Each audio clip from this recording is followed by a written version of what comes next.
কি কোরবানের গরু গোশত খেয়ে সবাই আমার মতো বিরক্তি? এই ভিডিও আজ তাদের জন্য। আসসালামু আলাইকুম, সাধারণ পাকশাক থেকে আমি তাসলিমা বলছি। তো কোরবানের কয়েকদিন আমরা সবাই গরু গোশত খেতে খেতে একদম বিরক্তিবোধ করি, মনে চায় একটু সবজি তরকারি বা মাছ তরকারি খেতে। তো তাদের জন্য আজ এই ভিডিওটা। তো শুরুতেই বলে রাখবো, যারা নতুন আছো প্লিজ চ্যানেলটা সাবস্ক্রাইব করে বন্ধ করে নেবে আর লাইক দিয়ে ফুল ভিডিওটা ওয়াচ করে দিবে। তো যেহেতু কোরবান গিয়েছে কয়েকদিন আগে, আমরা মাঝে গোশত খেতে খেতে একদম বিরক্তি হয়ে গিয়েছি। বাঙালিরা বেশি দিন গোশত খেতে পারে না, কারণ আমরা বাঙালিরা মাছে ভাতে বাঙালি, মাছ সবজি না হলে হয় না। তো আজ আমি সেরকম একটা ভিডিও নিয়ে এসেছি। তো এখানে আমাদের ফ্রিজের এক কোণায় হয়তো 2-3 টুকরো মাছ থাকবেই অবশ্যই। এটা সম্পূর্ণ ঘরে থাকা জিনিস দিয়ে এই রেসিপিটা।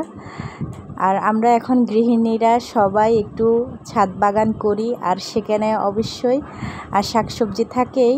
তো এখানে আমার 3টে উপকরণ লাগবে। একটা হচ্ছে মাছ, যে কোনো মাছ দিয়ে আপনারা এই রেসিপিটা করতে পারেন।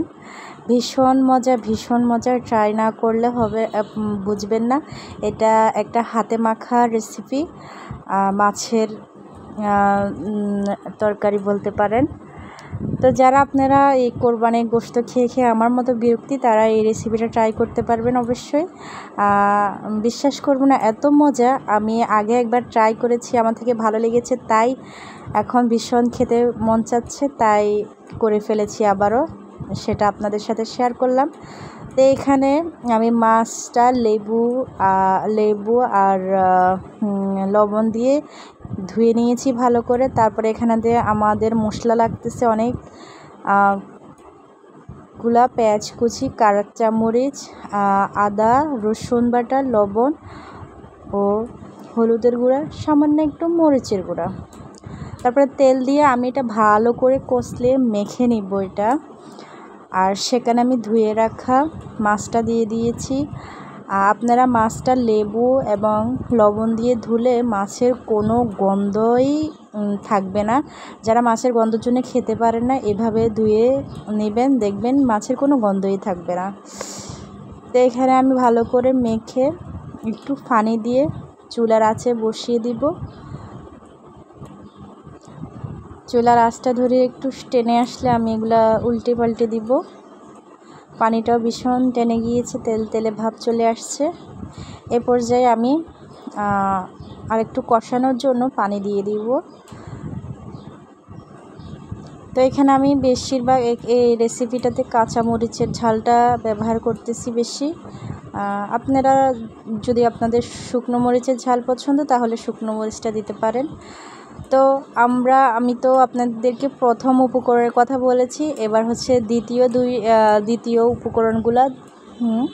এখানে আমাদের পুঁই শাক লাগবে আর আলু তো সবার ঘরে ঘরে থাকে। আর পুঁই শাকটা যেহেতু বলেছি ছাদ বাগান সবাই করে কম বেশ, পুঁই শাক থাকবে। তো এখান থেকে কয়েকটা কুচি পুঁই শাক নিয়ে নেবেন এরকম।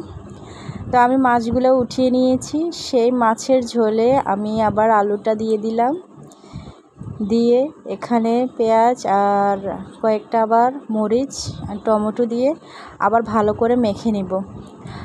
বললাম না, এটা হাতে মাখা রেসিপি, তো ওই কারণে হাতে মাখতে হবে। আসলে ভাজি পোড়া থেকে হাতে মাখা রেসিপিগুলো অনেক মজা। আপনারা যারা ট্রাই করেন না, তারা ট্রাই করে নেবেন, খুবই ভালো লাগবে।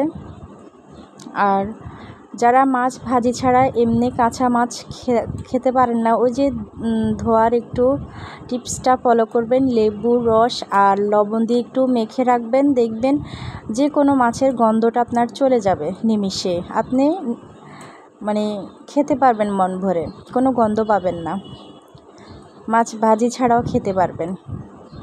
তো এই যে আমি এখানে আলুটা একটু সিদ্ধ হওয়ার জন্য পানি দিয়েছি, তো অনেকখানি কি সিদ্ধ হয়ে গিয়েছে। এবার আমি ঝোলের পানি দিয়েছি, তো ঝোলের পানিটা বলক আসছে। আর আমি এখানে ওই যে শাকটা দিয়ে দিয়েছি, খুব কুচি শাক ছিল, তো শাকটা সিদ্ধ হয়ে গিয়েছে। আর আমি এখানে ওই যে মাছটাও দিয়ে দিয়েছি।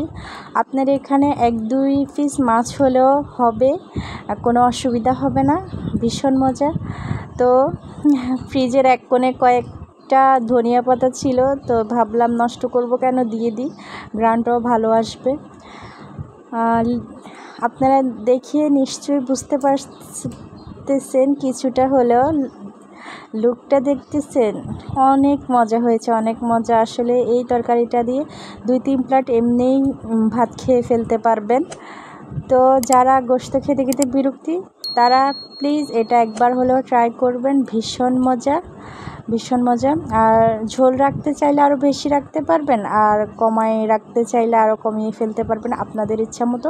তো আমি চাইছি ঝোলটা একটু বেশি থাকুক, তাই ঝোল রেখেছি। খুবই মজা, খুবই মজা, একবার হলেও ট্রাই করবেন।